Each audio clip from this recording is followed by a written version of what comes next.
like an animal, talks like an animal, must be an animal. Come hear the animals, talking animals, talking animals.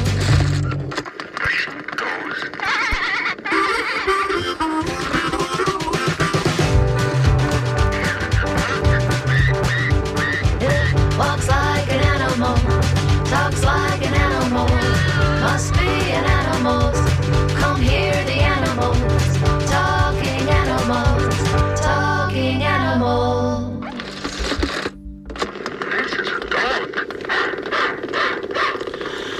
Good morning, this is Talking Animals on WMNF. I'm Duncan Strauss, and before we proceed any further, I want to extend an enormous thank you to Bev Capshaw, who hosted the show in my absence last week. Bev conducted a fascinating, fantastic, that's Glenn applauding the back. We're getting ahead of ourselves, but we're applauding Bev and her great show with a great conversation with naturalist Paul Jensen covering the ecosystem of the Green Swamp, the wildlife corridor, as well as specific ways to see and enjoy the wonders of Florida's wildlife. I'm still thinking about a scene Paul mentioned involving a big group of pygmy rattlesnakes. Anyway, if you didn't have a chance to hear last week's show, do yourself a favor and listen to it on the WMNF archives. As for today's program, my guest will be the applauding Glenn Hatchell, and we're also applauding Glenn Hatchell, returning for the 11th installment of Ask the Trainer.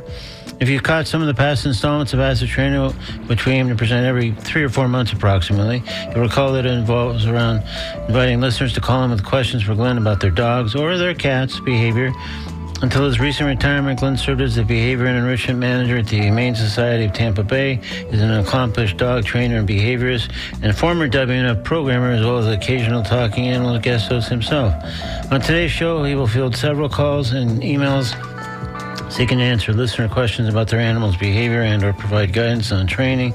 We again invite listeners to call in at 813-239-9663 with questions for Glenn, or the questions can be submitted by email at dj@wmnf.org or via text 813-433-0885. So please join us. You can call in now. And incidentally, we've learned over the years that phone calls tend to be the most effective overall because they enable Glenn to ask the caller follow-up questions, more precisely assessing the issue and sort of better calibrating his recommended solution or suggestion.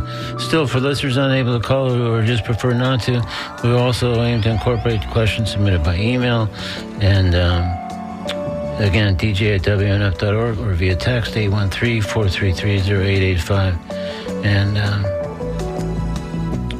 And again, typically we don't screen the calls. We just put them on hold right away. So we just ask for your patience while we get to your call, which we will eventually for sure. You just have to hang tight sometimes. But so you can feel free to call or email now while Glenn and I talk for a few minutes before responding to listener questions. We often chat about a related topic for a moment or two. So one important point, by the way, welcome, Glenn. Thank you very much, sir. Good to see you again. Welcome back. Good to see you. At number 11, we're rolling along here. Always a pleasure to be in here. Yeah, it's so great to have you in person in the studio. And so one thing we haven't really covered specifically, even though as listeners have called in, obviously over those 11 or 10 previous shows for behavioral advice, is that it really takes time to change a behavior. So maybe you can sort of talk to just sort of being patient and what's required, not just taking time, but sort of the repetition that's obviously important to underscore those changes, et cetera. I will do that. But first, I have a question for you. Okay. Tell us something fascinating that you learned at the conference that you were recently at. Well, I was just telling Glenn off air that I was, last week when I missed the show, I was hooked partly to this international captive wildlife conference that they do every couple of years or so. And so one thing I was fascinated by, and I hope to maybe even have the guy that talked about this, was talking about having released captive elephants. I can't remember right off the top of my head what country this was, but released captive elephants into the wild, making them basically sort of wild, free-roaming elephants again after having X amount of years in captivity, which I thought was improbable, if not impossible, to pull off. And so that was a fascinating account. And next week, I'll get into this more specifically later, but one of the speakers was a a guy who formed an organization. He was 13, and Teen People magazine called him one of 20 teens who will change the world. And anyways, he has a fascinating story, or stories really, which I'll mention later in this show before we go. But it was really interesting and great, and it typically is. And always learn something. Usually find some intriguing guests to bring back to the show. So, yeah, it is. I mean, things like that. Just when I come across a story of the way that they're using, I think it's rats to find landmines. Yeah. I mean, it's mind blowing what's happening around the world with animals. Yeah, we had one of those people on that was many years ago. But but it's like when you keep hearing these new things they're doing, or new discoveries, or again sending a captive elephant back into the wild, and it actually works.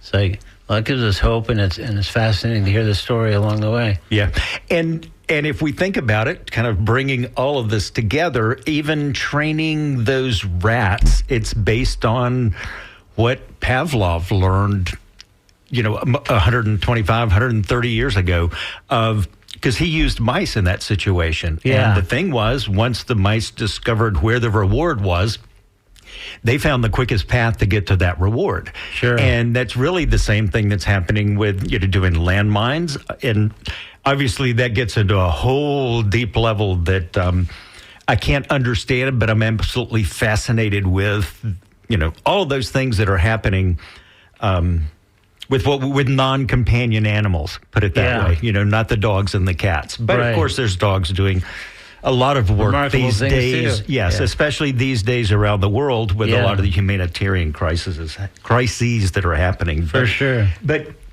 it really, the time to take a behavior, the time that it takes to change a behavior has been on my mind a lot lately, because this is where my my worlds start to collide, because so much is happening right now in the world that, we're having to adjust and react to. But I had found myself, in situations that I was reacting in pressure situations, chaotic situations, which carried to reacting in trivial situations.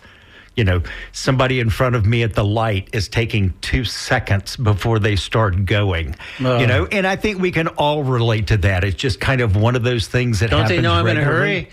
hurry? Exactly. Right, exactly. yeah. Exactly. And it is that kind of thing that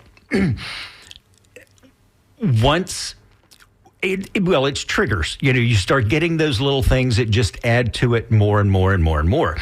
And I think one of the things that trainers and behaviorists are dealing with around the country right now is a lot of reactivity from their dogs out on walks.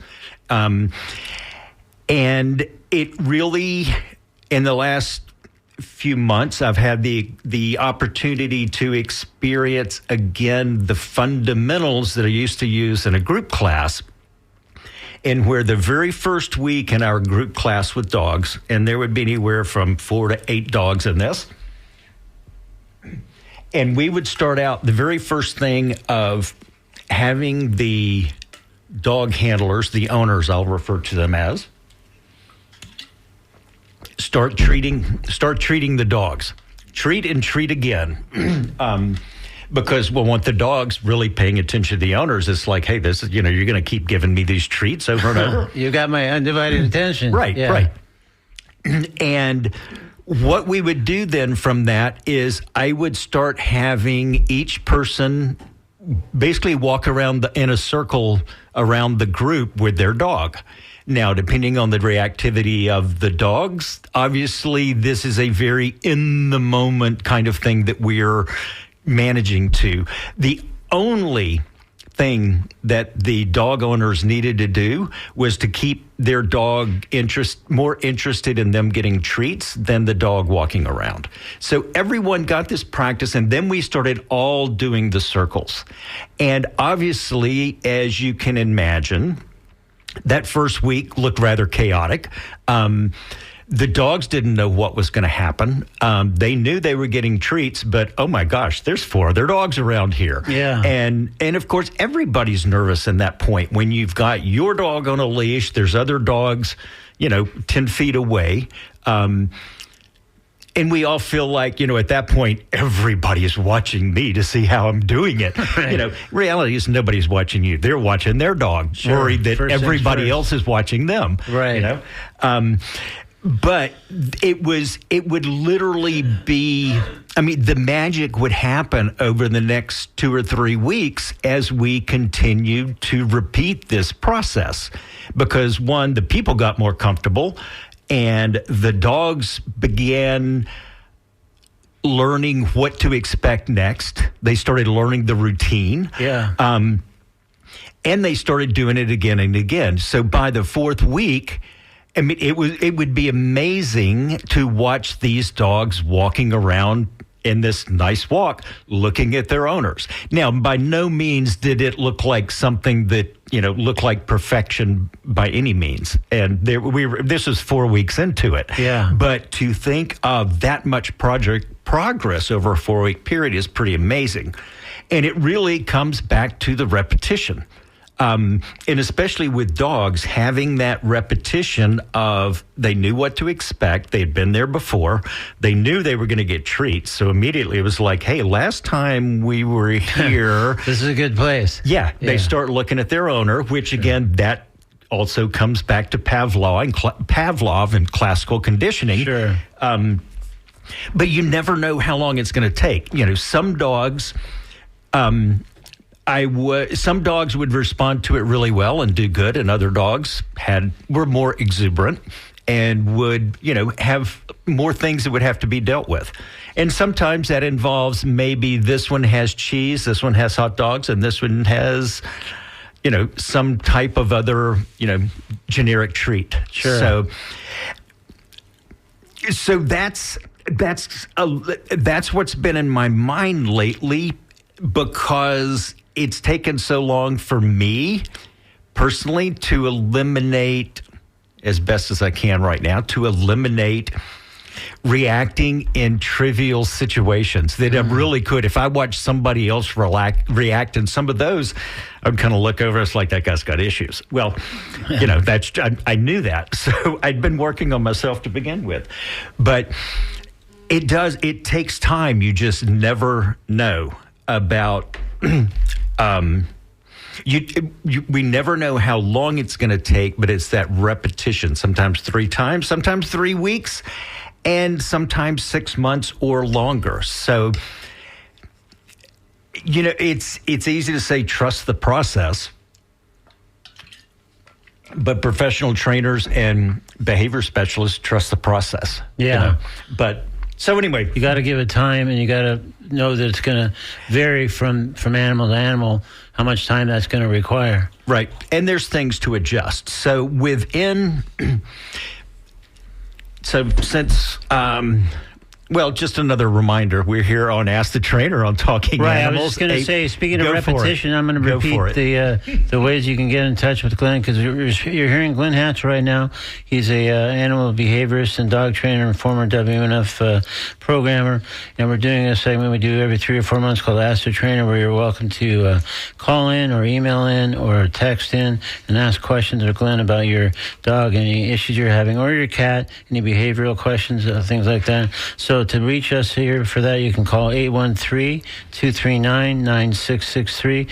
And again, we'll just put your call immediately on hold. We won't be screening calls, but just hang tight, and we'll get your call ASAP. You can also email dj@wmnf.org, or you can contact us via text, 813-433-0885.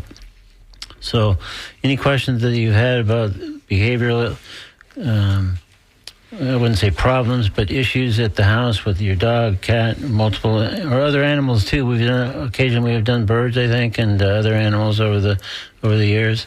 And but we don't discriminate. Any animal That's you got right. a question about, then you can call in 813-239-9663. Email dj@wmnf.org, or again you can text at 813-433-0885. So carry on where you were there, Glenn. Well, often people have come to, or have raised questions. Well, let's go ahead and take the call. We just had a call coming in. Let's act on that. All right. Because I can talk about this for a long time, but I'd rather hear from somebody else at the moment. We can come back to it periodically. Hi, you're on Talking Animals with Glenn Hatchell. Ask the trainer. Good morning. Good morning. I got a couple of Staffordshire Terriers, and they're both females. They're both fixed, and they're 4 years old. Got them both at the time of 8 weeks old, and recently, they're trying to establish dominance, I think, and one has become very aggressive to the point of drawing blood with other dogs even. I have to keep them separated. Is there anything I can do to work on getting that dog acclimated where it can be sociable? I would say the first, since he has, I'm going to say has done damage. Matt, that's the wrong. I can't think of a softer word at the moment. But since as you said there, he's drawn blood on other dogs. I would first talk to a vet about medication. Or actually not just medication, but have a vet do a full checkout, because sometimes the aggression, what you'll see there is actually a behavioral response from pain or something else that's happening with the dog. So in a case as what will be, I would say, as complex as this, I would absolutely start with a veterinarian to begin with. Okay. Right now, I got them separated. I would keep doing that. Yeah, I keep the aggressive one kennel-wise, and the other one is sociable. You know, she gets along with the other dogs fine, but if I let that one out, it's like a switch trips in her, and she goes aggressive real quick. Yep. And it's strange. And they were raised together from the time of 8 weeks, you know? It's like... Well, but that's why I wonder if these behavior issues are actually presenting as a sign of underlying medical issues. Okay, thank you. Absolutely. Thanks for your call. Thank you, Duncan. Thank you. All right, we'll take another one while we're at it. Hi, you're on Talking Animals with Glenn Hatchell and Ask the Trainer. Yes. Is this open now? Because I listened to the whole thing through the last caller. This is you on the air now, sir. So fire away. Okay, this is Vince from Pinellas Park. I am a member, but I just wanted to throw in there that Pavlov's theory was based on the dog and the bells that he used at feeding time to get them acclimated to the system, to their routine. And even when he didn't put food out and he rang the bells, the dogs would start salivating and everything, knowing that it was for the food itself that the bells were being rung. Vince, thank you very much. I do realize as you're saying that, I was talking more, I guess, about Skinner and really B.F. Skinner and his whole, the Skinner box where he did that bit. You're absolutely correct. Thank you for correcting me, because if I had listened to this later, I would have been appalled to realize what I had said. So this is a perfect example of behavior changing, because one of the things we want to do with animals is that as soon as the mistake happens, we want to show them the proper way to do it. We don't need to correct them. We don't need to correct them. We need to just show them the proper way to do it. So, I didn't realize that the other example you used was not an example. So I just but you were talking about dogs at the time, and I thought the dog example would be better. And it is the theory. That's what the theory was based on. And you're absolutely right. And I always would point out in my classes, or what I talked about this, is that Pavlov was a researcher. He didn't have companion animals. So the way especially at that time, there were some ways that they would do the digestive systems to determine what was going on. And you're absolutely right. What he discovered is exactly what you described. There you go. All right, Vince, you're on a roll. And, of course, 2 minutes into the thing, I was not about to jump in and try to question our expert, Glenn Hatchell, but I'm glad you did, and I'm glad you caught the who he meant. I'm having a great day on it because I won 2 tickets earlier for a concert the jazz concert at Bill Haley or Hyman Theater. So. Oh, that's great. We are having a good day. So, did you have a specific question or comment for Glenn otherwise besides the Pavlov's Skinner correction? That was it. I was on the road, but I wanted to mention that because I always paid attention to that. Okay, Vince. Beautiful. Have a great day, Vince. Well, thanks for calling. Appreciate it. You betcha. All right. So, again, that was Vince who called in 813-239-9663 as part of Ask the Trainer, with, again, the trainer being Glenn Hatchell in this case. And, again, you can do the same, or you can email dj@wmnf.org or via text at 813-433-0885. So this is really, it's amazing how that fit into my notes, almost as if we set it up, because I was thinking, I always try to think of analogies, and I was thinking about gymnasts, because everybody, even if you're not a sports person, you've watched gymnasts, and you know that when they're practicing, they are being constantly coached.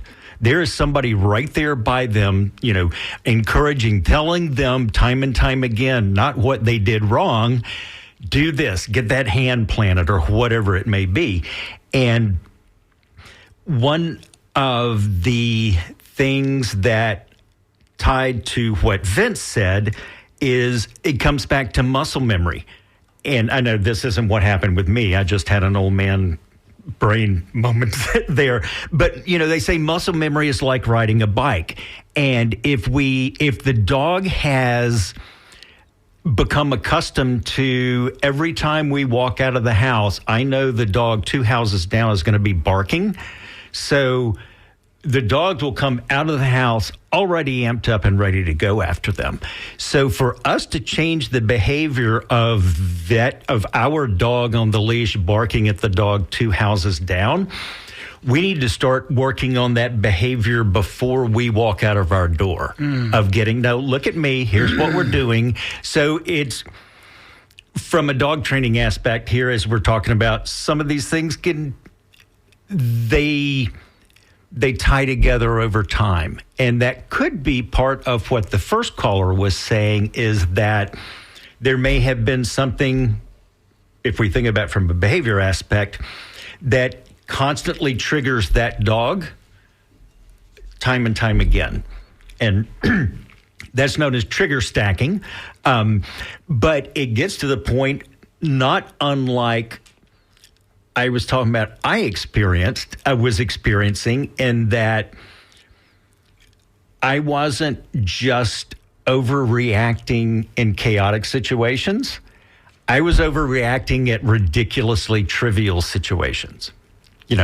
So. And that's why you said, hey, Glenn Hatchell, I'm going to have a word with you. And it's me, Glenn Hatchell, and we're going to see if we can address this a little bit with some of my own behavioral techniques that I've learned from working with animals. Well, no, actually, it's from working with animals, and it's also a lot of therapy over the years. Yeah. So in some ways, it's like, and this kind of all fits back to it, especially considering everything that has been happening in the world over the last few years, is that all of the tools that I've gotten were to get me prepared for this. And I also think that with the dog, that, okay, we know we need to get their attention to us. We know that dog is going to be up there barking, so I want to get ahead of my dog, get him focused on me, so he doesn't even realize we just passed by that house we're walking by. And that's similar to what would happen in the group classes, when after the dogs had walked it a few times and looking at the owner, you could see their behavior starting to change a little bit. Yeah. So. All right, we're coming back to that, but we're going to take another call right now. Hi, you're on Talking Animals with Glenn Hatchell. It's Ask the Trainer. Hello, it's you. This is Jetty. What is it? Sorry, I missed your name. Jet. Jack? Hey, Jeff. Jet. Yes. So we have a 3-year-old coonhound beagle mix who's had to been on the same dry food for her pretty much for the last couple of years, and all of a sudden only eats about half of it. And we thought it might be a dental issue because couldn't think of anything else, and she's acting very, energetic and playful and everything. But we did schedule a dental cleaning, which is upcoming. However, today she was asking for a treat, and I gave her a rawhide type thing to eat, and she handled that just fine, which kind of told me it's not a tooth issue.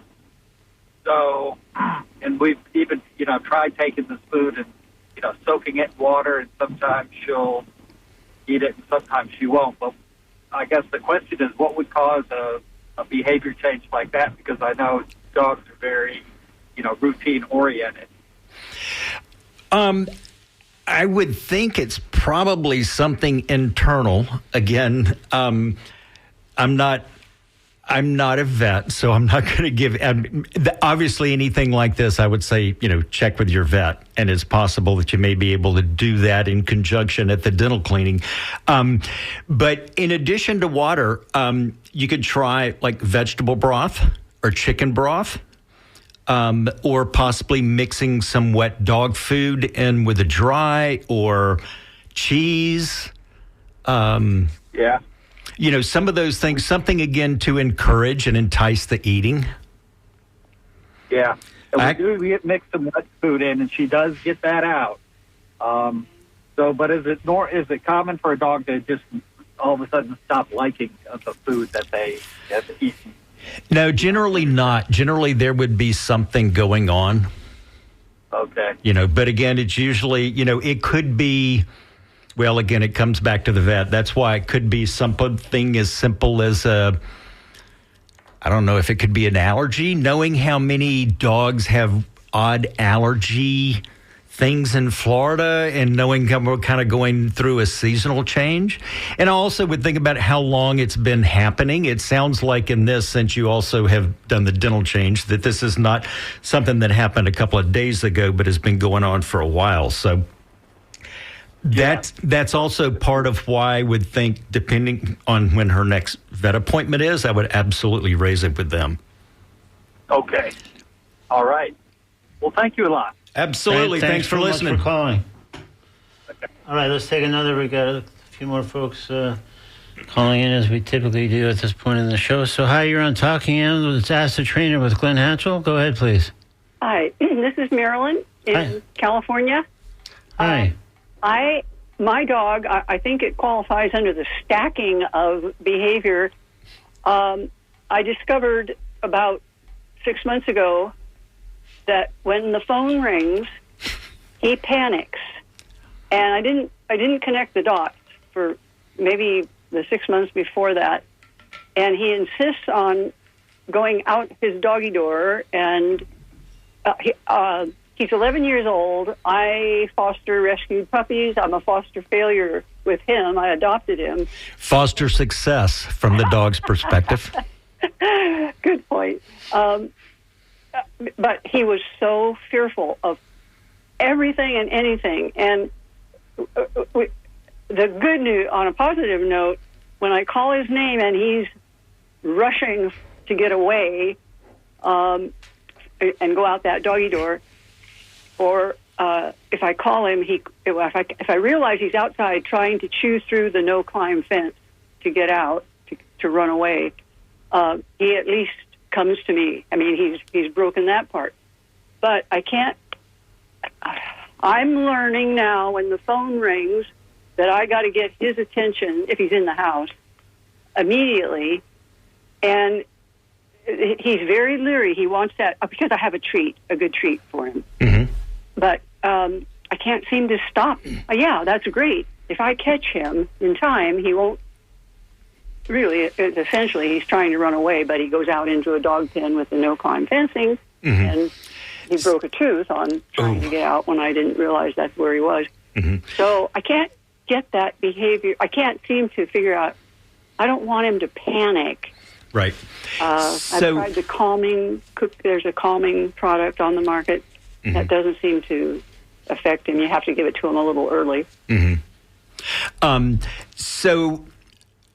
I'll give you an idea of how a professional trainer would approach it. Okay. And then if Duncan can help remind me at the end of the show, we'll do a couple of website addresses to the Certification Council for Professional Dog Trainers and the International Association for Animal Behavior Consultants.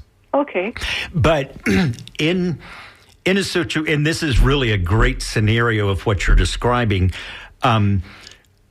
something, well, I'm going to focus on just addressing the phone issue, but a professional is going to ask a whole lot of questions to understand the big picture, to try to figure out what has your dog scared off when the phone rings. Okay, and I have to add one thing. Sure. I think I contributed to it because when I hear the phone ring, I jump up, to go see the display before it kicks off. Mm-hmm. So I probably contributed to this.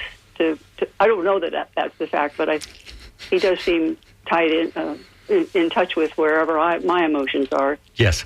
Well, actually, what you just described there comes back to Pavlov.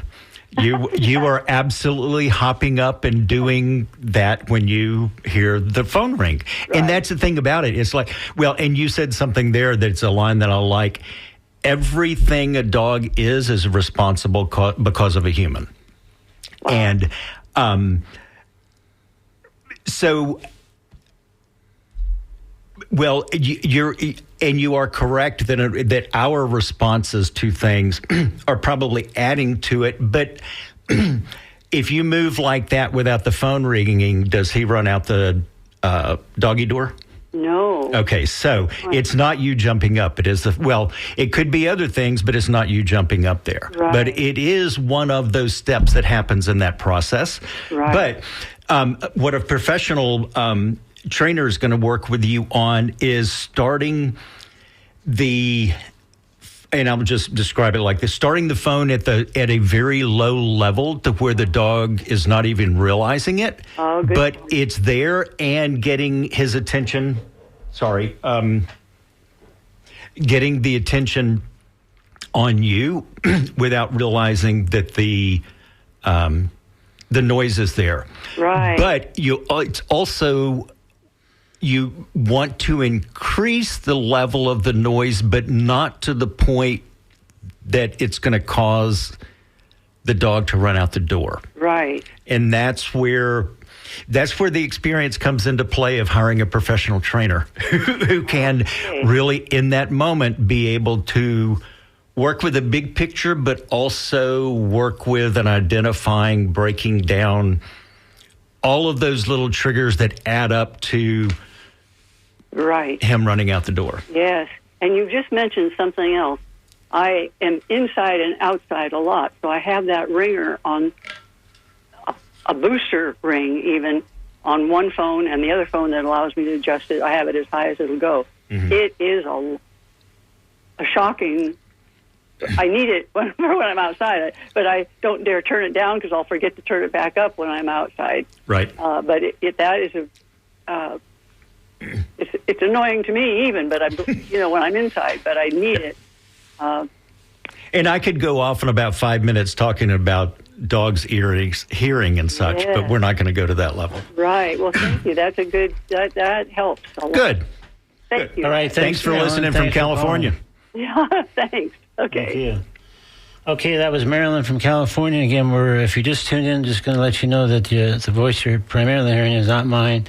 I'm Duncan Strasberg, whose voice you're primarily hearing is Glenn Hatchell. He's the trainer in the so-called Ask the Trainer segment that we're doing once again today. After we do like 3 or 4 times a year, typically, and we invite people to call in with their questions about their dogs or their cats' behavior, training issues, other questions that they might have. And you can do that by calling 813-239-9663. You can email us, dj@wmnf.org, or you can do that by way of text at 813-433-0885. So let's take another one of our callers here at the moment. Hi, you're on Talking Animals with Glenn Hatchell on Ask the Trainer. Yeah, hi. Hello. My name is... Can you hear me? Yeah, now we can. Go ahead. Okay. I'm down in Sarasota. My name is Louie. Hi, Louie. And my story would be too long, but I wanted to make a suggestion. If you do feed the dogs dry food, don't make it soft, but wick some water up from the bottom of the bowl with the food and soften it somewhat. But the dog will love powdered or flake yeast sprinkled on the food, which gives all the B vitamins and whatever is in the yeast. About a month ago, I went to Fort Lauderdale, and a guy couldn't get his dog. I went there to help him with his dog. He couldn't get his dog to eat, and he would have to coax it and coax it and coax it, and was reluctant to eat. And we went out to Whole Foods and got some yeast, and the dog loves it. He puts the bowl down, and the dog licks the bowl clean. Wow. I don't think the dry food itself, without being softened a little bit, is good for the animal because they're not masticators like people have teeth for masticating. The dog does not. And the yeast will just, it'll be terrific. And as I say, the dog won't have a problem. Yep. With, or cats too. But dogs, particularly, they're not as fussy, but they do need the nutrition. That's right. They're not as fussy, but their tastes do change over as they age. Well, dry food, even when they're young, isn't good because they can't. Just like the individual said, they were going to go out for dental cleaning, and then they gave them a rawhide, something or other, and the animal had no problem with it. But the dry food does present a problem if you feed the animal nothing but dry food. There are a lot of very high quality dry foods, which probably I think Duncan could do a whole show on foods and dog food and such. Yeah, in fact, sure. it's. I'm not saying that they're not nutritious. It's just difficult for the animal because the dog also, it takes so much of the liquid or fluid resources in order to digest it. If it's softened a little bit with water, it's better in my experience. That's just, Yep. All right, Louie. Well, that's great. I love it when we have callers calling in to respond to previous callers and their questions. That's when we really got some good connections. I appreciate your call and your input. Thank you so much. For everyone, the yeast is really important. Yes. All right. Your nutritional yeast actually is wonderful for humans and animals. So Absolutely. that's actually that is one of the things I was going to say is that is a great idea because seldom do I think of nutritional yeast, but no, it's almost essential, because it's so important, the B vitamins. We really are deficient. And if if it is just some sort of intestinal, or I don't mean intestinal, but some sort of a digestive thing, something as simple as adding a little bit of that could actually clear it up for them. We just never know. Well, we don't. That's why we have vets. All right, Louie. Well, thank you again. And the other caller, hopefully we'll get to sprinkling ASAP, and we'll see what happens. Sure. Thanks again. God bless you. Have a nice day. You too. Thanks, Louie. Okay, let's take another caller here. Hi, you're on Talking Animals with Glenn Hatchell. Let's ask the trainer. Go ahead, please. Hey, how are you? Great. Awesome. I actually have two questions. The first one is, I have a Great Pyrenees. He is the biggest dog in the household, but he is scared of everything. Like, literally, a door opens, he won't walk past someone. Like, it's ridiculous. Because he's the biggest animal in the household, but he's scared of everything. How do I work with him to get him over being scared of walking past someone or another dog or going into his kennel, like walking down the hallway? He's just scared of everything. How old is he? A year and a half. How long have you had him? Since he was 8 weeks old. There are a lot of, well, if he's a year and a half and still dealing with it, it may not be the easiest thing. And sometimes Great Pyrenees can be a little, well, since they are, bred as working dogs, a lot of that DNA, I'll use the term DNA, that ingrained, doesn't adjust well, but from what you're describing, sounds to me like more that something, since he was with you at 8 weeks, has he always shown this type of No, fear? and that's the problem. He used to be really good. Like, you tell him come inside, and he'd come right inside. Now you say, okay, inside, and he doesn't want to come inside. Like, it's like he's terrified all of a sudden. Like, literally the last 2 months, he's been terrified to come inside when he's told, okay, inside. You know, like, he used to be so good. When you said inside, he would come inside. You'd say kennel. He'd go to his kennel. And he's not doing that anymore. And I don't know what's going on. It's so random. Was this going on? I don't know what area you live, but was this going on before any of the hurricanes came through? Yes. Right before Milton hit. We were in Florida. Right before Milton hit, he had already started it. So it wasn't like, in all honesty, I would have thought that he'd be more inclined to not want to leave the house because of a hurricane, because he'd be scared of the sound and the wind and the thunder and the lightning, but he wouldn't come back in the house. Right. Well, this actually fits a little bit of, I shouldn't say a little bit.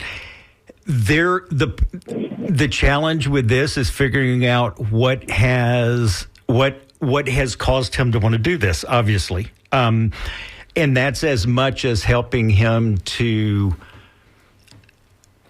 get over the problem or get over the issue of going through. The reason why I ask about hurricanes and such is, or obviously those were our biggest storms, but there are some dogs who are scared of thunder and lightning, but there's more of a comfort aspect if they're outside. It doesn't make sense. And this obviously is not true for every dog. Okay. So I don't know if maybe there's an aspect of that's going on, or, it could be if there was something inside the house that during that time that scared him. So now he thinks, if a storm's coming, I'd rather be outside. There's just no way for us to know. Here's the thing. He won't let me clip his nails. I am literally having to save money up to have somebody do his nails because he won't let me clip them at home. And we have tile flooring, wood flooring, so I'm thinking that that's part of it.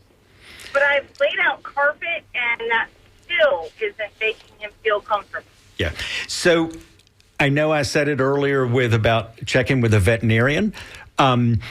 I would absolutely talk to your veterinarian. I did, and they told me that they couldn't give me any answers. So that's why I heard you talk to people. I was like, let me ask you. Yeah. Well, no. That said, they had no idea what his issue was. So they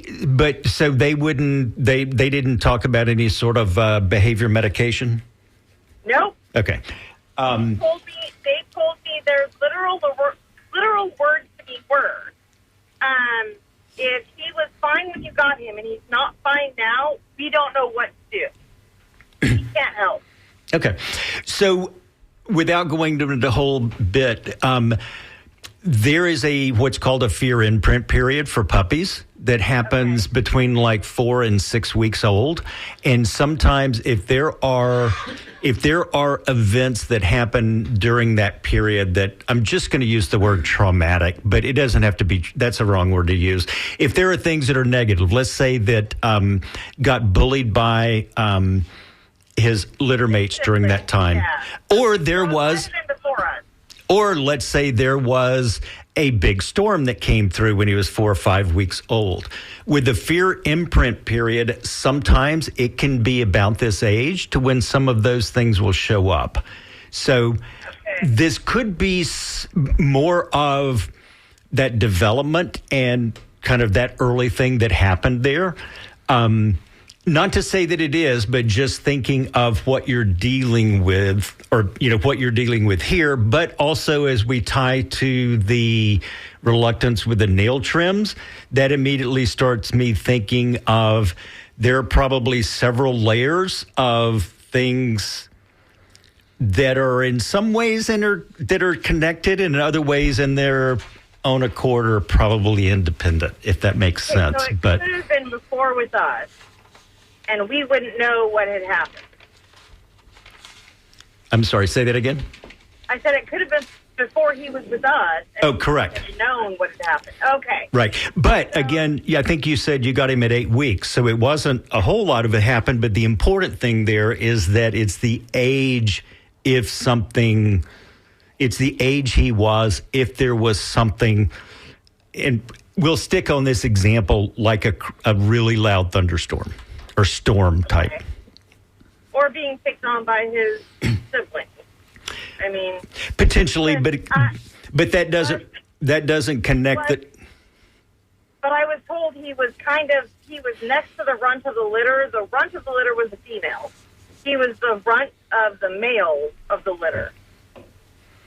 Yeah. Well, there could be something size to it, but as you see now, he's the biggest one in the house and still showing that. So, yeah.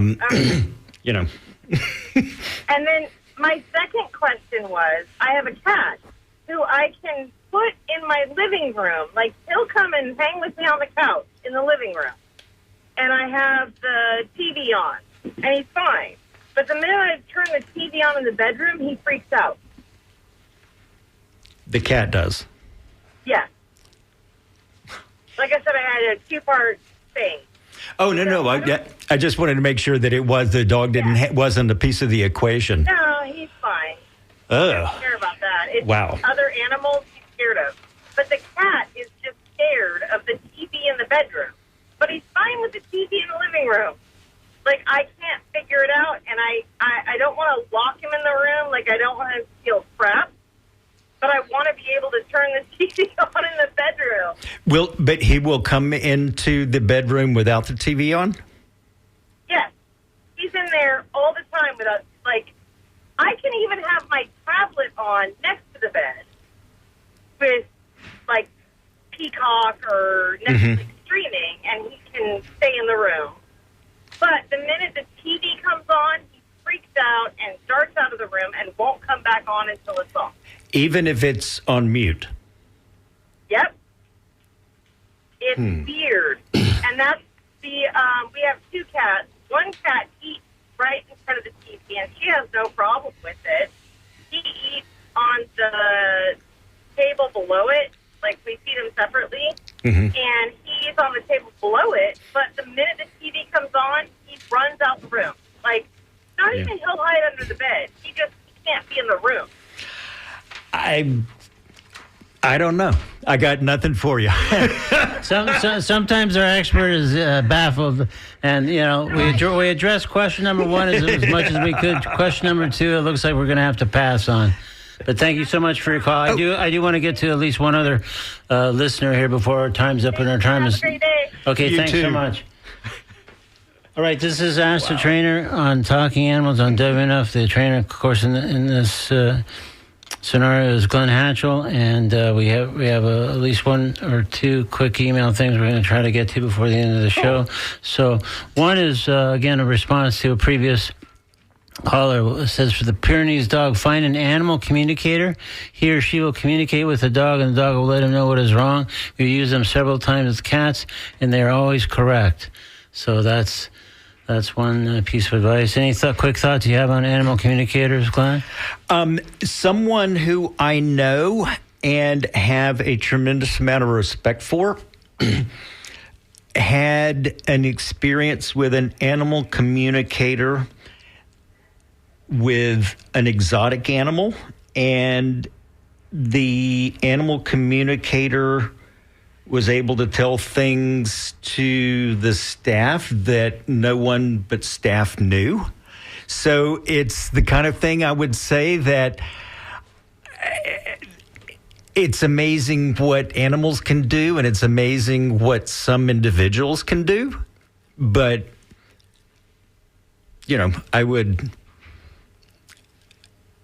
I'm not smart enough alone. I don't have enough cerebral, whatever the thing. I can only look at the animal and see what they're doing, which I think is where it falls into behaviorism, of what they're doing and how to respond to it. So I don't have letters after my name like PhD and. Well, you got some, but all right. Well, yeah, I think people sort of debate the animal communicator question, and I might have more to say on that on another show. And Years ago, I had an animal communicator on, but that's like too long. We don't have that time. So let me say a couple quick things just by way of talking animals related stuff for now or coming up, or other shows coming up. And then we have one last email question that hopefully Glenn can address in our remaining time. So as I mentioned earlier, my guest next week will be Justin Barker, who has a compelling story, or really, I think, multiple compelling stories. Starting with at 13 years old, he founded Citizens Lobbying for Animals in Zoos, was subsequently recognized in Teen People magazine as one of 20 teens who will change the world. Later wrote a young adult memoir called Bear Boy, and then launched San Francisco Zoo Watch, which chronicles the years-long string of animal deaths and at least one patron death and various other forms of mismanagement at the San Francisco Zoo. So he's already got kind of a long and storied history, and he's still a young man. So that'll be next week on Talking Animals. And coming up on WMNF, it's The Conversation, the great show hosted by Mario Nunez and Joe King Carter. After that, we shift back to music programming with Jim Bannon holding forth from 1 to 3, followed by Nancy C., hosting the Wednesday Traffic Jam from 3 to 6, at which point our terrific Wednesday night block of Latin music kicks in. So we'll get into some other things as we have time. But let me read this email, Glenn, for what will probably be our last Ask the Trainer moment. It says, this spring, my 75-pound puppy tried to turn my neighbor barks a lot 10-pound dog into a squeaky toy. Sadly, by the way, this subject heading is dog bite list. On the positive side, my neighbor picked up their dog and saved its life, but in the process, my neighbor got several hand bites by our scent hound. Our gal is now on the bite list. How can I get her off the list? Thanks. Got to talk to the county. That's outside of my realm. I mean, that really comes to county regulations. Yeah, I would assume once you're sort of notified and it's recorded that way, it'd be hard to undo that. Well, and one, I don't know what county it is, and I don't know how things change in Hillsborough County, but in a situation like this in Hillsborough County, at least when I was working with some cases like this, is the court would order training, and then I would do the training for the animals, at least to satisfy that portion of the court order. But that's all I did was from the training aspect. So, I mean, that's why I say this is all county. And when you did do that in that scenario, was that dog able to be removed from the list? No idea. Okay. It was just did what you did, and it was right. kind of insular from what happened afterwards. Yeah, okay. The owner had, a checklist of things that had to be completed for them to... And that was one of them. Yeah. And this was one of them. Yeah. So, yeah. All right.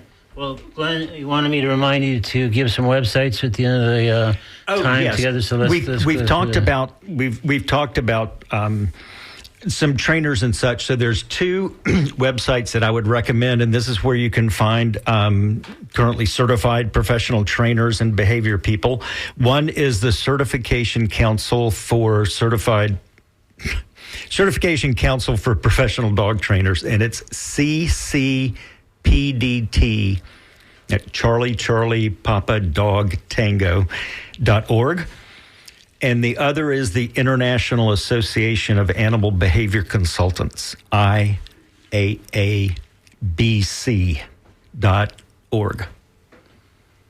Okay, great. So those are places where people that called in and or that were just listening could find further information that would be helpful. And they're also experienced in, we didn't get into this, but basically that process, it's called the humane hierarchy of working on changing a behavior as it progresses from rewards to medication and on and on. And that's one of the values that I think that organization brings to the type of problems that were discussed today.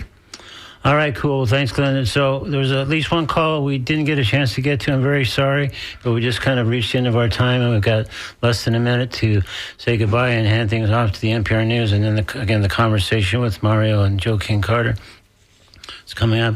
So thank you for listening. Glenn, thanks again for another great edition of Ask the Trainer. Appreciate it. Absolutely. Always a pleasure to be in here in the studio with you live. It makes a difference. Nice to be face-to-face. So thanks for all your calls and emails, and we got to almost every single one, I think, and we'll do this again typically 3 or 4 months, and so hopefully if you didn't get your question asked today, you can find it in one of those websites that Glenn mentioned, or tune back in. We'll be sure to announce when the next show is. So, I think that's it for today's edition of Talking Animals. This is Talking Animals on WMNF Tampa, St. Petersburg, Weeki Wachee, and beyond. Stay tuned for the conversation coming up momentarily on WMNF Tampa. Thanks again.